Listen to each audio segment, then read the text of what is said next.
कि मीठे के शौकीन जरा जोरदार तालियों से कीजिए स्वागत इनका। चाशनी से भी मीठी ये अपनी आवाज रखते हैं, चाशनी से भी मीठी ये अपनी आवाज रखते हैं। जोरदार तालियों से स्वागत कीजिए भाई नीतीश राजपूत जी। वाह,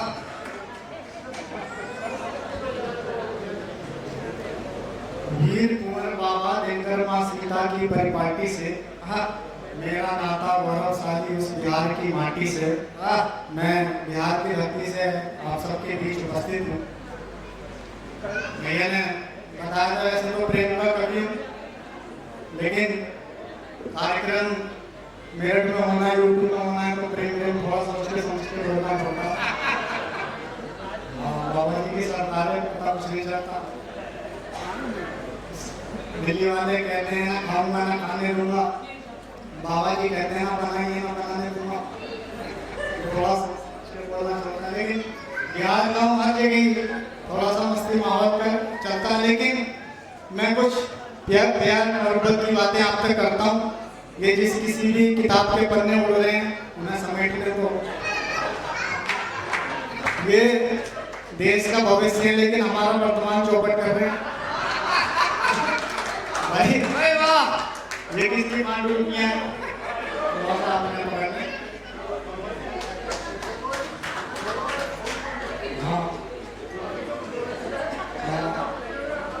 नहीं बहुत सही कह रहे हो आप। हम देखिए, हम बिहार के लोग हैं, हम बिहार मोहब्बत वाले लोग हैं। आप हमारे बिहार में आओगे ना तो वहाँ पे सड़कों पे प्रेमी जोड़े टहलते हुए मिलेंगे। मैं मेरठ में आया तो यहाँ पे प्रेमी जोड़े कम है, बजरंग दल के कार्यकर्ता यहाँ पे चलते हैं। तो मेरी हिम्मत नहीं होती, फिर भी मैं प्यार मोहब्बत की बातें आप तक पहुँचाता हूँ।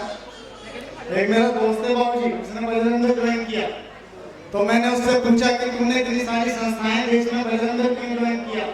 तो उसने जो अपने दिल की बात बताई, मैं पंक्तियां लेता हूँ, थोड़ा सा आनंद आ जाए तो एक बार खुलिएगा, फिर मैं आप तक पहुंचूंगा। सुनिएगा कि कुछ इस तरह से दिल को डिजाइन किया है।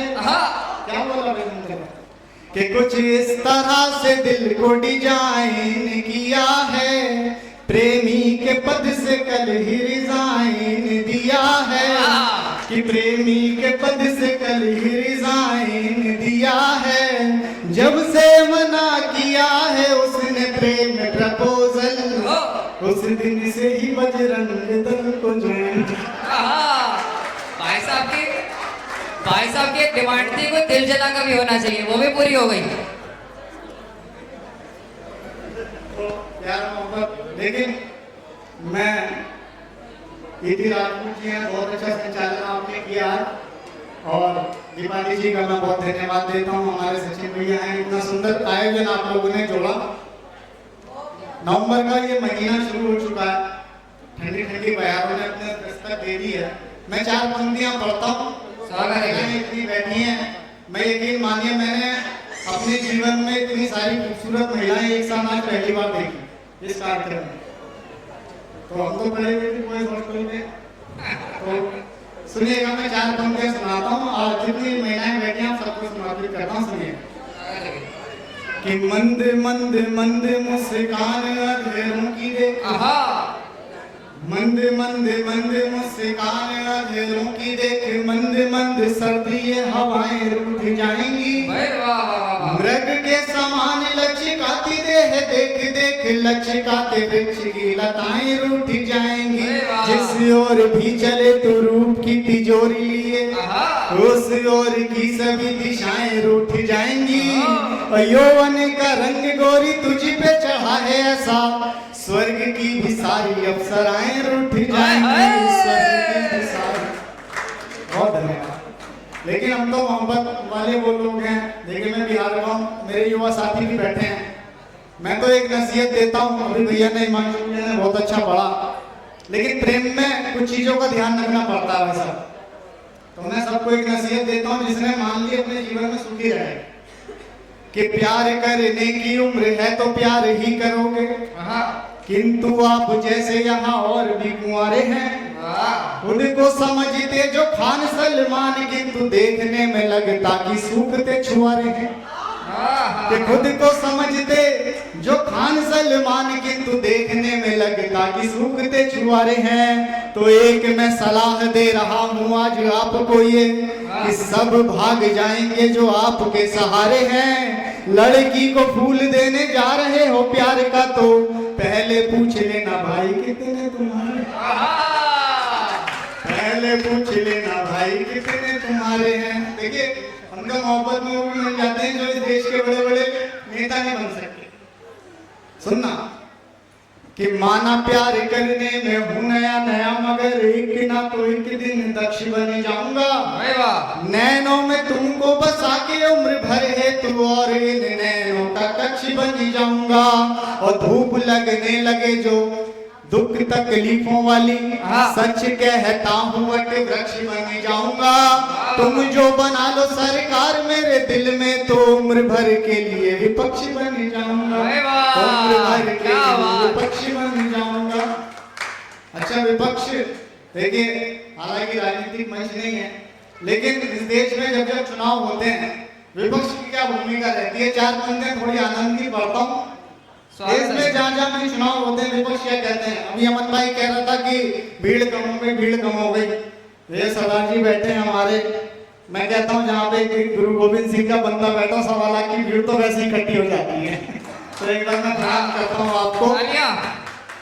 इस देश में जहाँ जहाँ सरकार बनती है विपक्ष क्या कहता है चुनाव के बाद, सुनिएगा कि एक भी विपक्षी है मानने को राजी नहीं, कि इस बार भी चुनाव उनका ही वीक था। एक स्वर में कहा विपक्ष के नेताओं ने कि वीक कैसे हो गया, ये पहले तो पीक था। कि इस बार भी हमारे साथ में हुआ है धोखा, वरना तो जीतने का लक्ष्य नजदीक था। और जहाँ जहाँ हारे वहाँ मोदी ने हराया हमें, जहाँ जहाँ जीते वहाँ ईवीएम ठीक था।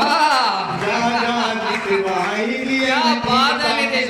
लेकिन मैं इस जैन प्रांगण में खड़ा हूँ, हमारी दीपाली जैन जी इस कार्यक्रम की संयोजिका हैं। मैं 4 पंक्तियां कहीं पढ़ना चाहता हूँ, और क्योंकि कुछ अच्छी बातें भी आप तक पहुँचा दूँ, कहीं उसकी ये शिकायत ना रह जाए कि प्रेम की बंसी बजा करके चल दिए, रोना था हमको हंसा करके चल दिए, सुनना था हमको समर का नाद, नीतीश आए और गीत गा के चल दिए। तो मैं कुछ अच्छी बातें आप तक पहुँचा देता हूँ, सुनिएगा। अभी हम प्रेम भी करते हैं, लेकिन मैंने कई 4 पंक्तियां लिखी कि प्रेम गीत ही लिखेंगे यूं अगर देश के, तो बोलो फिर हिंदी की कहानी कौन गाएगा। सुनना सदा जी, कि प्रेम गीत ही लिखेंगे यूं अगर देश के, तो बोलो फिर हिंदी की कहानी कौन गाएगा। देश की जवानियों की वीरता वो शौर्य का था, नई पीढ़ियों को बोलो कौन बतलाएगा। तो प्रश्न एक यक्ष ये है सबके समक्ष है कि सीमा पे सुरक्षा हेतु कौन फिर जाएगा। और स्वप्न देखने लगेंगे युवा हनी सिंह के, तो सिंह सा भगत सिंह कौन बन पाएगा। सिंह सा भगत कौन बन पाएगा। ये देखिए हमारे देश की विडंबना है कि हम अपने देश में अपने देशवासियों को कम जानते हैं, अपने आराध्यों को कम जानते हैं, लेकिन हम विदेशी आक्रांताओं के बारे में पूरा जानते हैं। आप इस मेरठ में सरदना में किसी बालक का हाथ पकड़ के प्रश्न कीजिएगा कि मुगलों के बारे में थोड़ा बताओ, तो यकीन मानिए वो आपको उनके पूरे खानदान का नाम गिरवा देगा कि बाबर, बाबर का बेटा हुमायूं, हुमायूं का बेटा अकबर, अकबर का बेटा जहांगीर, उसका बेटा शाहजहां, उसका बेटा औरंगजेब। लेकिन आप उसी बालक से एक प्रश्न कीजिएगा कि प्रभु श्री राम के बारे में थोड़ा बताओ, तो इतना बता पाएगा कि प्रभु श्री राम के पिता का नाम राजा दशरथ था, उसके आगे उसे नहीं पता। ये इस देश की कड़वी हकीकत है, क्योंकि हमें पढ़ाया हो गया 70 वर्षों में। तो मैं कुछ कड़वी पंक्तियां आप तक पहुंचाता हूँ, अपना स्थान लेता हूँ, सुनिएगा। कि याद है सभी को यहाँ अकबर था महान, सबने पढ़ा है अकबर महान। कि याद है सभी को यहाँ अकबर था महान। और ये हमें पढ़ाना इसलिए जरूरी है क्योंकि इस नई पीढ़ी को ये तो पता चल सके कि हमारे आराध्य प्रभु श्री राम जिस कुल में जन्म लिया, जिन्होंने, उनके पिता का नाम राजा दशरथ था, राजा दशरथ के पिता का नाम राजा अज था, राजा अज के पिता का नाम राजा नाभाग था, राजा नाभाग के पिता का नाम राजा ययाति था, राजा ययाति के पिता का नाम राजा नहुस था। ताकि नई पीढ़ियों को ये तो पता चल सके कि हमारे आराध्य प्रभु श्री राम ने जिस कुल में जन्म लिया उस कुल में भागीरथ जैसे तपस्वी पैदा हुए, जिनके तप के कारण माँ गंगा को भी स्वर्ग से धरती पर आना पड़ा था। तब पंक्तियां बंदर सुनना कि याद है सभी को यहाँ अकबर था महान, किंतु महाराणा महाबली नहीं याद है। और याद ही नहीं है हमें देश की वीरांगनाएं, जौहरों में कौन कौन जली नहीं याद है। वाह, वाह, वाह, तो वाह। मुगलों के नाम की तो गली गली याद रही, किंतु ब्रज की वो कुंज गली नहीं याद है। वाह। और याद है सभी को यहाँ मुगलों के राजवंश, किंतु प्रभु राम वंशावली नहीं याद अरे है। वाह, जोरदार तालियां एक बार।